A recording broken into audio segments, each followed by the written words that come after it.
मैं हूं अभी देवभूमि उत्तराखंड के स्पिरिचुअल टूर जर्नी पे। इस सीरीज में मैं आपको लेकर जाने वाली हूं केदारनाथ। बद्रीनाथ भारत का आखिरी गांव माना विलेज, जहां पर महाभारत लिखी गई थी, सरस्वती नदी का उद्गम स्थल और विश्व का सबसे ऊंचा गुरुद्वारा हेमकुंड साहिब, साथ ही फूलों की घाटी और भी। So hello friends, welcome back to our channel lovely traveller. आज की वीडियो में शेयर करने वाली हूँ बद्रीनाथ धाम यात्रा, बद्रीनाथ धाम मंदिर दर्शन नाइट व्यू के साथ। वीडियो को लाइक शेयर एंड सब्सक्राइब कर देना। Then let us start. मैं हूँ अभी केदारनाथ सोनप्रयाग के बस स्टैंड पर एंड यहीं से बस मिलती है बद्रीनाथ के लिए, जोशीमठ के लिए एंड हरिद्वार के लिए। बट इससे पहले अगर आपने मेरा हरिद्वार टू केदारनाथ धाम यात्रा, केदारनाथ मंदिर दर्शन वाली वीडियो नहीं देखी है, so go and watch, link in the description and I button. Sonprayag से आपको रात के 3 बजे से बस मिलना स्टार्ट हो जाती है और सुबह के 6-7 बजे तक आखिरी बस होती है बद्रीनाथ के लिए।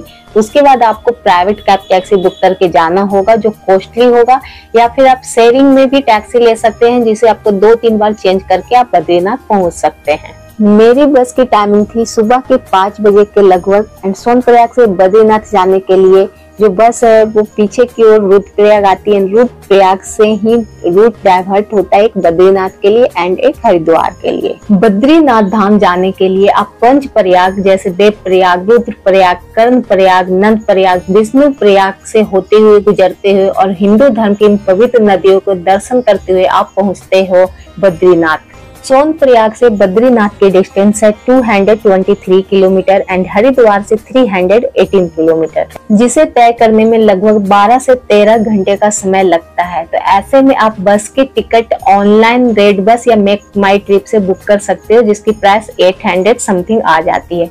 ऑफलाइन भी बुक कर सकते हो, जिसकी प्राइस है 600 to 700 के lump sum. Offline ticket same day या नेक्स्ट डे के मिलने की चांसेस नहीं होती है। अगर आपको बस वाले टिकट दे भी देते हैं तो आपको यह यात्रा खड़े होकर करना पड़ेगा एंड मोस्ट ऑफ लोगों को पहाड़ों में मोशन सिकनेस, वोमिटिंग की भी प्रॉब्लम होती है। तो ऐसे में विदाउट सीट ट्रेवल करने में आपको काफी प्रॉब्लम हो सकती है। सोनप्रयाग से बद्रीनाथ के रास्ते में चमोली क्रॉस कर गया है एंड यहाँ पे बस रुकी 25 मिनट के लिए, जिसको खाना वगैरह खाना है। एंड देखो फेस की हालत क्या हो रखी है, लिटरली इतनी थकावट, इतनी टायर्डनेस हो रखी है एंड अभी वोमिटिंग की वजह से मैंने सुबह से कुछ भी नहीं खाया है एंड हालत बहुत ही खराब हो रखी है। जब आप सोनप्रयाग से बद्रीनाथ के लिए आओगे या फिर हरिद्वार से आओगे तो चमोली के आगे जाकर बस रोकती है यहाँ पे खाना वगैरह खाने के लिए, वॉशरूम वगैरह जाने के लिए। तो यहाँ पे वॉशरूम बना हुआ है। जनरली रास्ते में जो वॉशरूम मिलती है ना, बहुत ही गंदे होते हैं। तो एंड इसके सामने में देखो एक्स्ट्रा का बना हुआ है। हमारी बस अभी पहुंच चुकी है जोशीमठ। सो अगर आपको सोनप्रयाग या हरिद्वार से बस नहीं मिलती है बद्रीनाथ धाम के लिए, आप जोशीमठ का बस ले सकते हो। जोशीमठ से बद्रीनाथ धाम की डिस्टेंस है लगभग 40 किलोमीटर की। जोशीमठ से आपको इजिली शेयरिंग में कैब एंड टैक्सी मिल जाएगी, जो 100 रुपीज पर पर्सन चार्ज करेगी।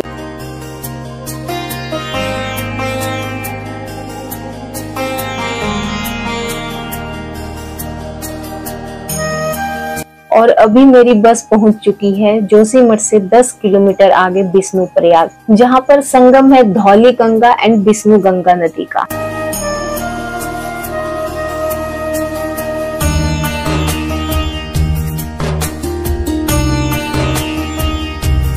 अगर आप बारिश के सीजन में जाओगे तो इस रास्ते में आपको काफी हरियाली एंड खूबसूरत दृश्य देखने को मिलेंगे। बट बरसात के सीजन में मैं आपको सजेस्ट नहीं करूंगी, क्योंकि बहुत ही ज्यादा लैंडस्लाइडिंग होती है। तो ऐसे में आप बरसात के बाद मिड सितंबर में मेरी तरह यहाँ आ सकते हो। यह 1 लेन का रास्ता है एंड कहीं कहीं लैंडस्लाइडिंग की वजह से रास्ते बिल्कुल ही खराब हो रखे होते हैं। तो ऐसे में अगर आप अपनी पर्सनल गाड़ी से आते हो तो बहुत ही केयरफुली ड्राइव करना इन पहाड़ों में। बद्रीनाथ पहुंचने से थोड़ा सा पहले इस तरह का सिटिंग पॉइंट बना हुआ है, जहां पर मन कर रहा था बैठकर इस नेचर को एंजॉय करने का, बट नहीं कर सकते थे क्योंकि मैं बस से ट्रेवल कर रही थी। अगर आप अपने प्राइवेट गाड़ी से आते तो ऑफ कोर्स रुक सकते हो। बद्रीनाथ धाम पहुंचते पहुंचते मुझे रात हो गई और यह है बद्रीनाथ धाम का बस स्टैंड। यहाँ से आपको जोशीमठ, हरिद्वार, सोनप्रयाग के लिए बस, कैब, टैक्सी मिल जाती है। सो गाइस अभी 6:45 हो रहे हैं शाम के एंड बद्रीनाथ अभी पहुंची हूँ। लगभग 12 से 13 घंटे लगे बद्रीनाथ पहुंचने में। देख सकते हैं फेस पूरा सूज गया है, शकल का तो रंगत ही बदल गया है, बट कोई नहीं। एंड यह बद्रीनाथ का बस स्टैंड है। यात्री निवास किधर होगा अंकल? आगे आगे। Thank you. 24 आवर्स ऊपर हो गए, एक दाना भी नहीं लिया है। कल का ही खाया हुआ है हमने खाना, और वोमिटिंग की वजह से कुछ भी नहीं खाया। पानी भी पी रही थी तो वोमिटिंग हो रही थी, हालांकि मेडिसिन तो लिया था, बट अभी बॉडी इतना पेन कर रहा है ना, पैर भी बिल्कुल। रात में भी मैं सो नहीं पाई थी क्योंकि 11 बजे को लगभग होटल पहुंचे थे, फिर सारा सामान बिखरा पड़ा था, से अरेंज किया, 1-2 बज गए थे एंड सुबह में फिर 4 बजे के लगभग उठना भी था। बद्रीनाथ मंदिर शाम में आरती होती है, आई थिंक 6:30 से 7:30 के बीच में, 8 बजे तक शायद ओपन रहती है। अगर पॉसिबल हो पाए तो अभी आरती खुद भी देखेंगे एंड आपको भी दिखाएंगे।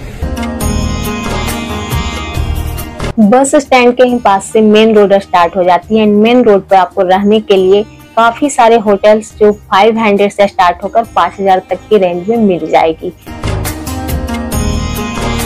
मैंने जो होटल बुक किया था वो था GMVN का यात्री निवास, जहां पर डॉर्मेट्री आपको 400 के लमसम ऑफ सीजन में पर बेड मिल जाती है। इसका full details video with booking details contact number के साथ शेयर कर चुकी हूँ अपने चैनल पे।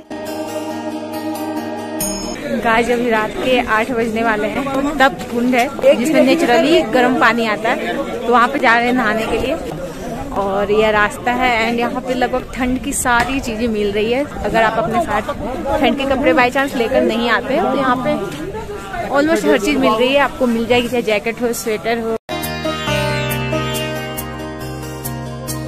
यह है GMVN का होटल बे ब्लॉक, जो मंदिर से बिल्कुल पास ही है, बट नो डाउट कॉस्टली है।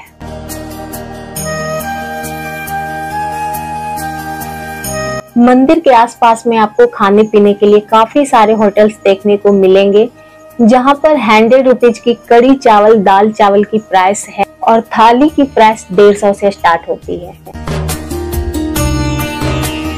रात में देखो गाइस मंदिर कितना खूबसूरत लग रहा है। हमारे बद्री विशाल वहाँ बैठे हैं।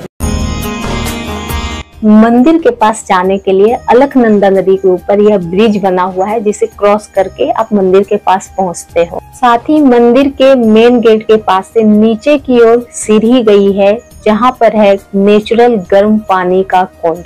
ये जो स्टीम देख रहे हो यहाँ पे जो तप्त कुंड है, इतना गर्म है कि इतना स्टीम निकल रहा है। आप देखो प्रकृति कितनी अद्भुत है ना। नीचे में बिल्कुल ठंडे पानी वाली अलकनंदा बह रही है एंड उसके ऊपर में यह नेचुरल गर्म पानी का कुंड है एंड ऊपर में हमारे बद्री विशाल बैठे हैं। जेंट्स एंड लेडीज के नहाने के लिए इस कुंड में अलग अलग सेपरेट एरिया बना हुआ है एंड इस कुंड में आपको कोई भी साबुन या शैम्पू का इस्तेमाल नहीं करना है। लेडीज के लिए बिल्कुल ही सेपरेट एरिया बना हुआ है, साथ ही वहाँ पर कपड़े चेंजिंग करने की भी व्यवस्था है। इस ठंड में भी इस कुंड का पानी इतना गर्म होता है कि आप इसे डायरेक्ट अपने फेस पर नहीं डाल सकते हो। तो ऐसे में अगल बगल में आपको प्रसाद की शॉप है, वहां से आप प्रसाद लो एंड वहां पर आपको बकेट एंड मग मिल जाता है।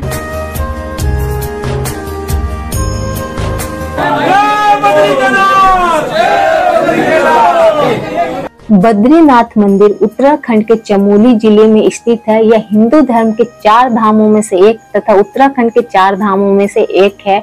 इसे गुरु आदि शंकराचार्य ने लगभग 8वीं शताब्दी में बनवाया था, जो भगवान नारायण यानी विष्णु जी को समर्पित है।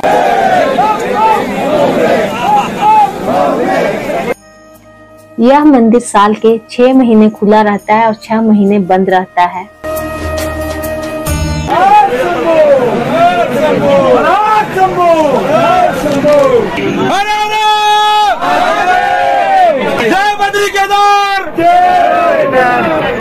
मंदिर कैंपस के अंदर मोबाइल ले जाना अलाउ है, बट मेन मंदिर गर्भगृह के अंदर आप कोई भी फोटोग्राफी नहीं कर सकते हो। गाइस 9 बज रहे हैं एंड अभी भी मंदिर खुला है, 10 बजे तक आई थिंक खुला रहता है। दर्शन अच्छे से हो गए, भीड़ तो था बट फिर भी दर्शन अच्छे से हो गए। जय बद्रीनाथ।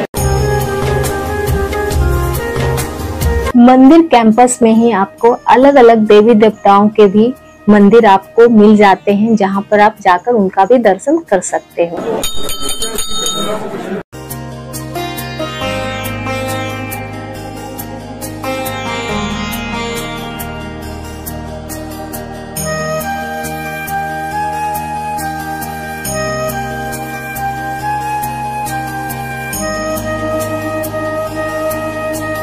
मंदिर कैंपस के अंदर ही प्रसाद काउंटर है, जहां से आप अपने घर के लिए प्रसाद ले सकते हो। अभी मैं मंदिर से दर्शन करके बाहर आ चुकी हूँ एंड इस वाले एरिया में आपको फोटो क्लिक करवाने के लिए लाइन लगी होती है। मैं अब आपसे मिलूंगी नेक्स्ट वीडियो में, जहां पर बद्रीनाथ धाम के अलग अलग जगहों को एक्सप्लोर करेंगे। साथ ही भारत का आखिरी गांव माना विलेज जाएंगे, जहां पर वेद व्यास गुफा, गणेश गुफा, जिस जगह पर महाभारत लिखी गई थी उस जगह को देखेंगे, और सरस्वती नदी का उद्गम स्थल, जहां पर सरस्वती नदी को झरने के रूप में बहते हुए देखेंगे। साथ ही भारत की आखिरी चाय की दुकान पर चाय भी पियेंगे। सो बाय बाय, टेक केयर, अपनी लाइफ एंजॉय कीजिए, अपनी ट्रिप एंजॉय कीजिए।